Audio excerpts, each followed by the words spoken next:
Imagine standing in the middle of an African grassland nearly 2 million years ago. There are no cities. There is no language as we know it today. There is no agriculture, no wheel, and no metal. There is only the wind sweeping through the tall grass, the roars of predators, and an ancient human species silently walking beneath the blazing sun. And strangely enough, they were the true champions of human history. Not Homo sapiens, but Homo erectus. We often think of modern humans as the pinnacle of evolution. But if success is measured by the ability to endure, we are still nowhere close to matching them. Homo sapiens has existed for only around 300,000 years. Homo erectus survived for nearly 2 million years, a span so immense that the entire history of human civilization, from the Egyptian pyramids to smartphones, would seem like nothing more than a blink of an eye within their story. What allowed a human species without modern technology, writing, or science to dominate the Earth for so long? How did they survive brutal ice ages? How did they hunt enormous animals using nothing but stone and wood? Why were they the first humans to leave Africa and spread across 3 continents? Did they know how to use fire, build shelters, care for the elderly, or even create art hundreds of thousands of years ago? And most importantly, if Homo erectus was so successful, why did they eventually disappear? In today's video, we will travel backward through time and follow the most successful human species ever to walk this planet. From bodies evolved for long-distance travel and steadily expanding brains to sophisticated stone tools and an astonishing ability to cooperate and adapt to the changing natural world, every discovery will transform the way you see human history. Because perhaps the story of Homo erectus is not merely a story about the past. It is also a mirror that helps us understand what truly makes us human, and what may ultimately determine whether we ourselves can survive in the future. If you had the opportunity to travel back in time and encounter a group of Homo erectus on the African savanna, the first thing that might surprise you is how little they resembled the stereotypical primitive ape men so often portrayed in movies. They stood upright. They walked with a gait almost identical to ours. They carried carefully crafted stone tools. And within their eyes, there may already have been enough curiosity to change the entire course of human history. Today, when people think about human evolution, most imagine Homo sapiens as the central character. But Homo sapiens appeared only around 300,000 years ago. Homo erectus, by contrast, survived for nearly 2 million years, many times longer than the entire history of modern humanity. Throughout that extraordinary span of time, they did more than merely survive. They expanded from Africa into Asia and Europe, becoming the first human species to establish itself across multiple continents. That span of time is so immense that the human mind struggles to comprehend it. Consider it another way. If the entire history of Homo sapiens were compressed into exactly 1 calendar year, Homo erectus would have existed for nearly 7 consecutive years. During that time, Earth's climate changed again and again. Ice ages arrived and receded. Grasslands turned into forests. Forests gave way to deserts. Countless giant animals emerged and later became extinct. Yet Homo erectus continued to survive, adapt, and move forward. That could not have been mere luck. It had to be the result of a series of evolutionary breakthroughs. Paleoanthropologists often refer to Homo erectus as the first truly human species. Not because they were completely like us, but because they possessed many of the features that laid the foundation for modern human life. Their bodies were designed for efficient long-distance walking. Their legs were longer. Their arms were shorter. Their hips and spines were more balanced. They no longer moved as awkwardly as their predecessors. Instead, they could cross enormous distances while using remarkably little energy. That ability changed everything. For the first time in evolutionary history, a human species was no longer confined to one small region. They could follow migrating herds for hundreds of kilometers, explore lands where no human had ever set foot, and adapt to entirely unfamiliar environments. Homo erectus was the first human species to leave Africa. It was more than a migration. It was the turning point that began humanity's journey toward conquering the entire planet. But the ability to travel far was not enough to survive for nearly 2 million years. The world Homo erectus faced was harsher than anything most modern humans have ever experienced. Every day was a struggle between life and death, a world in which they could be hunters one moment and prey to enormous predators the next. So what allowed them not only to survive, but to dominate the Earth longer than any other human species that ever existed? To understand how Homo erectus could dominate the planet for nearly 2 million years, we must begin with their bodies. Because sometimes, one small evolutionary change can transform the entire destiny of a species. If you place the skeleton of Homo erectus beside that of a modern human, you would recognize many familiar features. They had long legs, shorter arms than earlier human species, almost modern feet, and body proportions optimized for long-distance travel. Fossilized footprints discovered in Kenya reveal that they walked with a gait almost identical to ours today. This is evidence that Homo erectus was the first human species to possess a truly modern form of movement. That may not sound particularly extraordinary, but in the natural world, the ability to walk dozens of kilometers every day without becoming exhausted is an enormous advantage. It allowed them to follow migrating herds, to search for water during prolonged droughts, to abandon lands where food had been depleted, and most importantly, to escape environments that were gradually becoming dangerous. While many animal species remained trapped within a particular region, Homo erectus could simply keep walking. That ability carried them out of Africa and into the Middle East, Asia, and eventually many completely unfamiliar lands. But traveling far was only half of the story. The real question is this: how could they endure the extreme heat of the grasslands for hours at a time? The answer may lie in a feature we now take almost entirely for granted: a body that had lost most of its hair. For most mammals, fur is a valuable form of armor. It preserves warmth, protects the skin from sunlight, and reduces the risk of injury. Losing a thick coat of hair might therefore seem like a serious disadvantage. Yet for Homo erectus, it became one of the most revolutionary developments in their evolution. When our ancestors left dense forests and began living on open grasslands, pursuing prey beneath the scorching sun became a matter of life and death. A body covered in thick hair would quickly trap heat and overheat. Homo erectus solved this problem by reducing body hair and developing a more efficient system of sweat glands, allowing heat to escape during prolonged physical activity. That is why scientists believe they may have been able to pursue prey for many continuous hours. They did not need to be faster. They only needed to last longer. In a strategy known as persistence hunting, humans do not charge forward and immediately overpower prey as lions or cheetahs do. Instead, they continue following it, hour after hour, beneath heat that many other animals cannot endure. Eventually, the prey collapses from exhaustion and overheating before the human hunter is forced to stop. Researchers believe Homo erectus may have used this strategy to hunt large animals on the open savanna, but the loss of body hair was not the only transformation taking place. At the same time, the brain of Homo erectus began developing more dramatically than that of any human species before them. And the changes occurring inside their skulls would open the next chapter in the story of the most successful human species ever to exist. What made Homo erectus different was not simply their ability to walk thousands of kilometers or their body's adaptation to the heat of the savanna. Their greatest advantage lay somewhere no one could see: inside the skull. When the first Homo erectus fossils were discovered in the late 19th century, scientists quickly realized that their brains were significantly larger than those of earlier human species. The earliest individuals had brain volumes of approximately 600 to 800 cubic centimeters.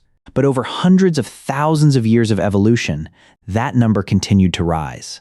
Some individuals possessed brains exceeding 1,200 cubic centimeters, approaching the brain size of modern humans. This was not merely an increase in size, it was an increase in ability. A larger brain meant the capacity to remember more information, to plan more effectively, to solve problems more efficiently, and most importantly, to learn from experience instead of relying only on instinct. Imagine two groups of humans confronting an enormous elephant. The first group attacks immediately. The result would almost certainly be failure. But Homo erectus may have done something entirely different. They observed the direction of the wind. They followed the animal's route. They selected favorable terrain. They prepared their weapons in advance. And they attacked only when every condition favored them. The ability to think several steps ahead transformed them from creatures that merely reacted to nature into beings that were beginning to control it. It was an enormous turning point in evolutionary history, yet a larger brain carried an extremely high cost. The brain is the most energy-demanding organ in the body. In modern humans, it accounts for only around 2% of total body weight, yet consumes approximately 20% of the body's daily energy. As the brains of Homo erectus continued to grow, they were forced to find more energy to sustain them. That need transformed the entire way they lived.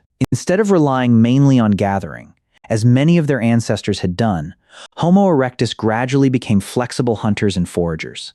They hunted birds, deer, wild pigs, and even enormous animals such as elephants. At the same time, they continued to consume fish, small animals, eggs, insects, tubers, fruits, seeds, and roots. This extraordinarily diverse diet helped them adapt to many different environments. Scientists refer to this as an opportunistic feeding strategy.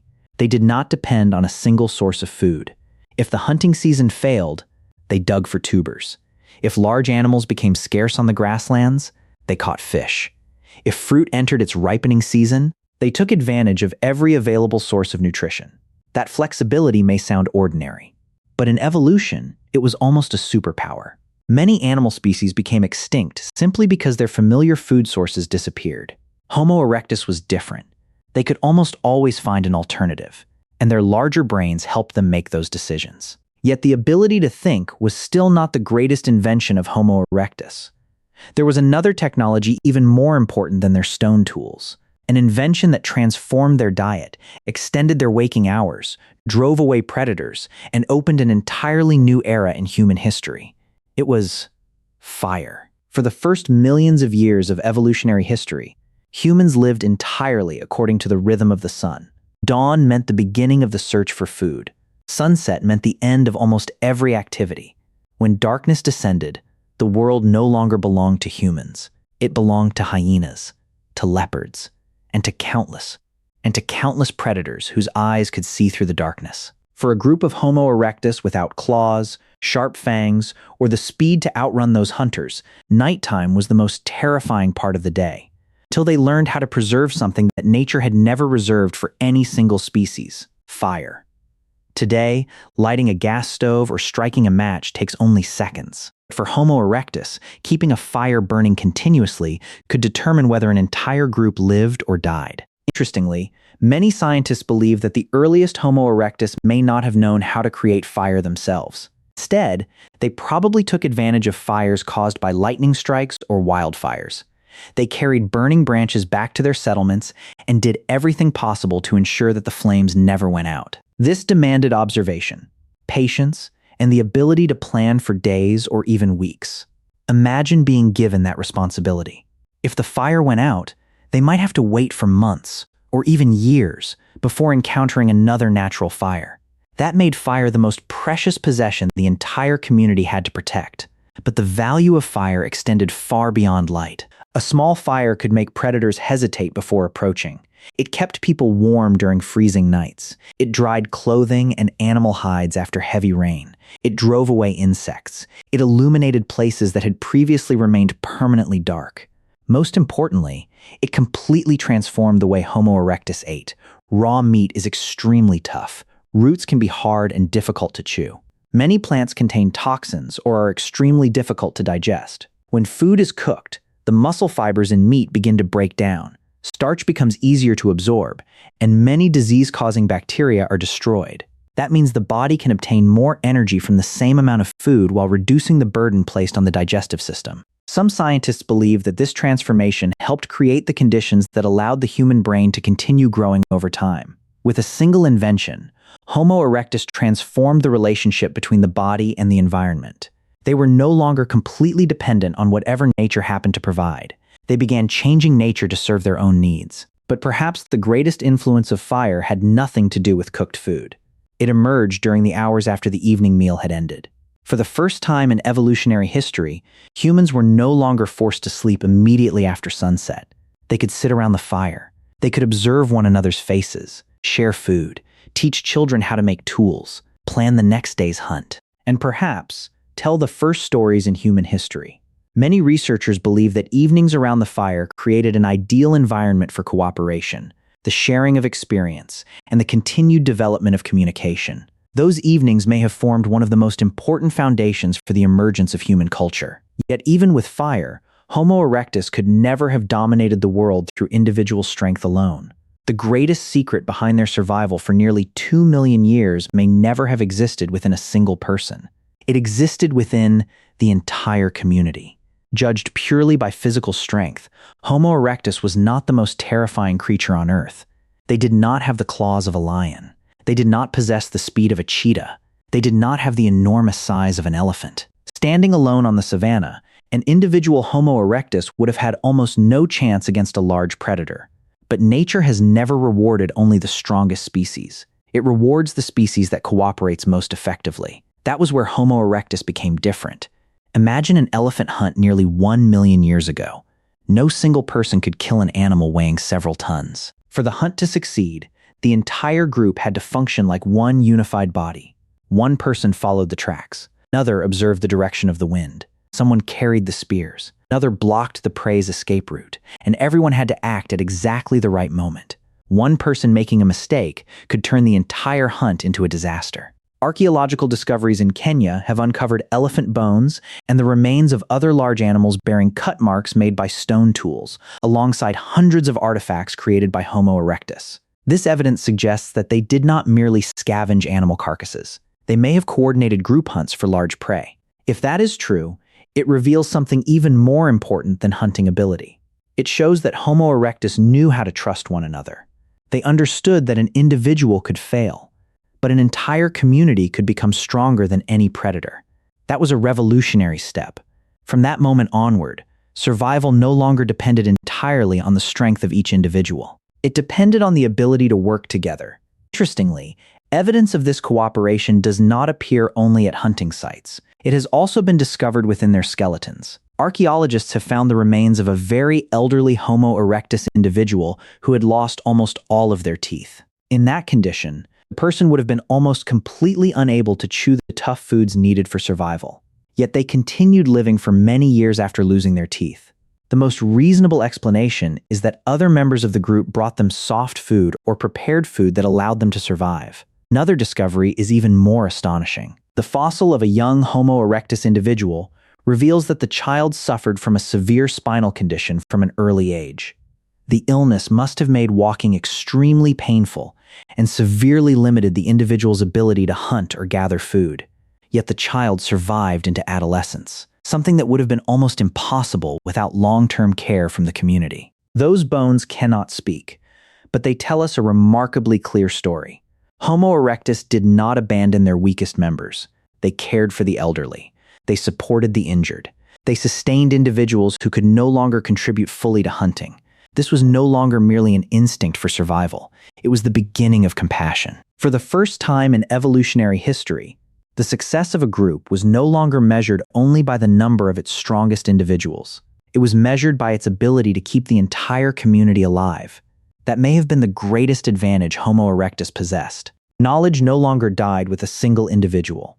The experience of older people could be passed down. The mistakes of one generation became lessons for the next. Every failed hunt became a source of knowledge. Every drought became experience. Every migration added new information about the world. Over time, Homo erectus did not accumulate only tools. They accumulated knowledge. And that invisible store of knowledge became their most powerful weapon. But cooperation alone was not enough to pass experience from one generation to another. They needed something else, something scientists still debate today. Could Homo erectus actually speak? If we had to choose one invention that completely transformed the destiny of humanity, most of us would immediately think of language. The ability to communicate ideas allowed humans to build civilizations, develop science, and preserve knowledge across thousands of generations. But what happens when we travel backward nearly 2 million years? Could Homo erectus hold conversations as we do today?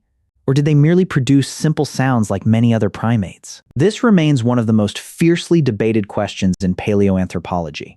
Unfortunately, sound leaves no fossils. We can discover bones. We can uncover stone tools.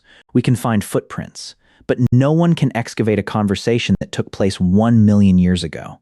Scientists are therefore forced to assemble the answer from many small pieces of evidence. On one hand, almost everything suggests that Homo erectus must have possessed a reasonably effective form of communication. They produced increasingly sophisticated stone tools across many generations.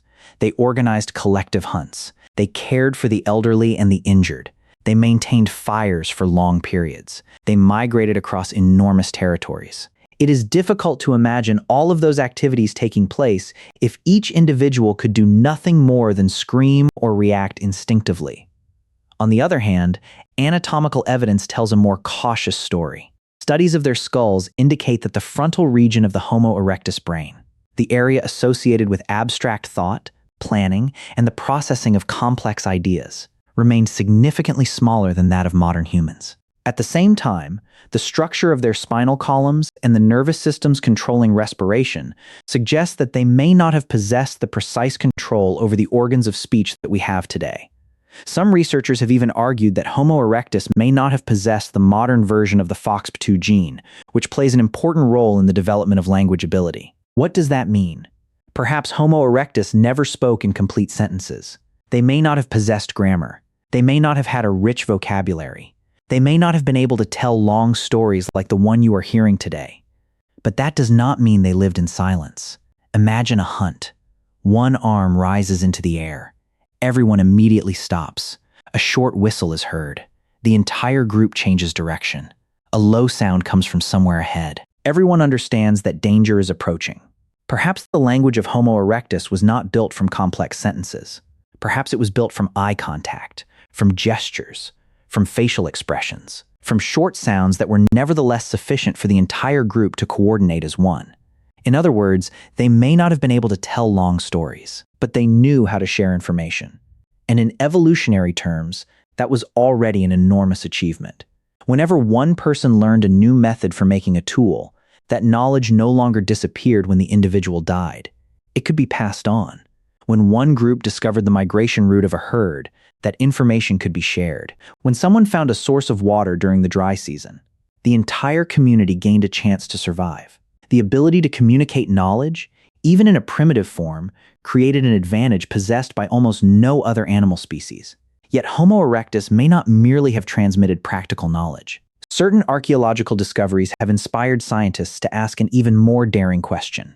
Could they create art, and perhaps even begin thinking about matters beyond immediate survival?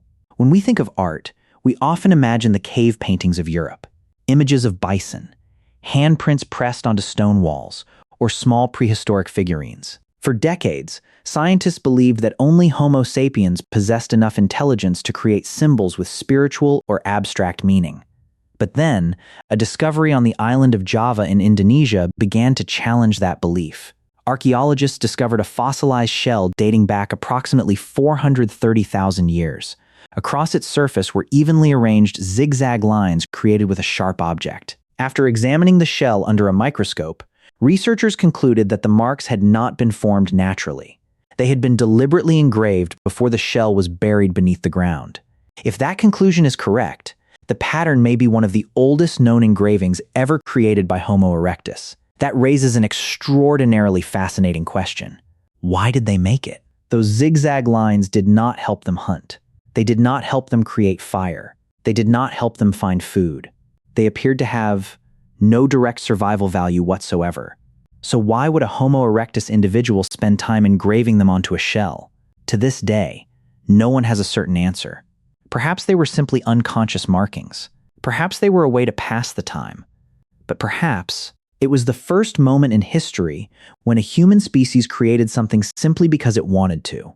If that hypothesis is correct, its significance is far greater than the shell itself. Because when a living creature begins creating objects that do not directly serve survival, it suggests that its mind has started moving beyond immediate needs.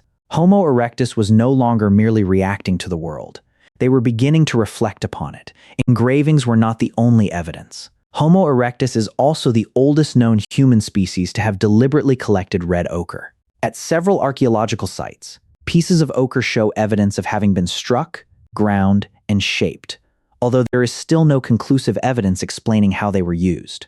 Perhaps the ochre served practical purposes, but it may also have possessed an aesthetic or symbolic value that we are not yet capable of fully understanding. Perhaps it was the first time in history that humans were attracted to color. The first time they realized that the world was not made only of food and danger. It also contained beauty. And if Homo erectus truly created symbolic markings, then the distance between them and Homo sapiens may not have been as great as we once believed. Because civilization is not built from stone alone. It is built from imagination, from the ability to see things that the eyes themselves cannot touch. But just as we begin to believe that Homo erectus was more similar to modern humans than we ever imagined, another question appears. If they were so intelligent, if they knew how to use fire, how to make tools, how to cooperate, how to care for one another, and perhaps even how to think symbolically, why did the most successful human species in history eventually disappear from the Earth? For nearly 2 million years, Homo erectus overcame challenges that countless other species could not. They survived repeated cycles of ice ages. They adapted to scorching grasslands. They entered tropical forests. They crossed high mountain regions. They expanded across 3 continents. If there had been a competition measuring survival ability throughout human evolution, Homo erectus would almost certainly have been the champion. So what finally defeated them? Surprisingly, scientists do not believe there was a single cause. Their disappearance was probably the result of many events unfolding over a long period. As the Earth entered colder climatic periods, the familiar environments of Homo erectus began to change. Grasslands shrank. Many regions transformed into dense forests or lands that were increasingly difficult to inhabit. Research suggests that suitable habitats for Homo erectus declined significantly during the final stages of their history, causing their populations to become increasingly fragmented and isolated. Imagine a small group trapped in a land with fewer and fewer resources. The number of prey animals begins to decline. Water sources become unpredictable. Encounters with other groups, which allowed communities to exchange members, become increasingly rare. Over time, every community becomes smaller, weaker, and more vulnerable to any disruption in the natural world. But climate was not their only opponent. While Homo erectus continued relying on strategies that had made them successful for hundreds of thousands of years, new human species began to emerge. They possessed larger brains, more diverse tools, a greater ability to adapt rapidly, and eventually, Homo sapiens appeared. Homo sapiens did not succeed because they were physically stronger, nor did Homo erectus suddenly become weak. The pace at which the world was changing simply became faster than the pace at which Homo erectus could change. For millions of years, their stone tools evolved only very slowly. This suggests that techniques that had been extremely effective in the past were preserved for long periods. But when the climate and environment began changing more rapidly, that stability may have become a disadvantage. And there is an important lesson within that story. Success in the past does not always guarantee success in the future. A strategy that is perfect today may become obsolete tomorrow. It is a rule that every living species must face. Even the most successful human species that ever existed was no exception. And yet, perhaps we are asking the wrong question. Perhaps Homo erectus never truly disappeared. Many researchers today believe that their story was not simply one of extinction. In certain regions, Homo erectus may have gradually evolved into other human species. They may also have interbred and exchanged genetic material with other ancient human groups during that process. This makes the history of human evolution resemble a complex network rather than one simple, straight line. If that is true, then Homo erectus is not merely a distant ancestor. They are still present within every one of us. Not necessarily through individual fragments of DNA, which scientists are still investigating, but through behaviors that remain deeply familiar. Every time we light a fire to cook a meal, every time we hold a tool to solve a problem, every time we cooperate to overcome a challenge, every time we pass experience on to the next generation. All of these are behaviors that Homo erectus helped shape millions of years ago. Perhaps their greatest legacy is not a collection of stone axes or fossilized bones. It is a way of existing, a way of adapting, a way of overcoming an ever-changing world together. And that legacy continues to shape the human story to this very day. Perhaps the most astonishing fact about Homo erectus is not that they survived for nearly 2 million years. It is that throughout that almost unimaginable span of time, they laid the first foundations on the journey toward becoming human. They walked on legs like ours. They held the earliest tools in their hands. They protected the fire. They cooperated to survive, and they passed experience on to the generation that followed. Not every idea developed by Homo erectus survived. Not every branch of their lineage endured into the present. But the innovations they began opened the path for later human species to continue evolving, till Homo sapiens eventually appeared and built the civilization we know today. So the next time you light a stove to cook a meal, work with your friends to solve a challenge, or simply tell someone a story, Remember that these seemingly ordinary actions may carry the legacy of a human species that began that journey nearly 2 million years ago. Thank you for joining us on this journey backward through time to explore the life of Homo erectus. If you found this story fascinating, leave a comment and tell us what surprised you most about Homo erectus. Do not forget to like this video and subscribe to the channel so you never miss our next journey into the history of human evolution. And in the next video, we will explore an equally fascinating question. Why did only Homo sapiens survive while every other human species disappeared?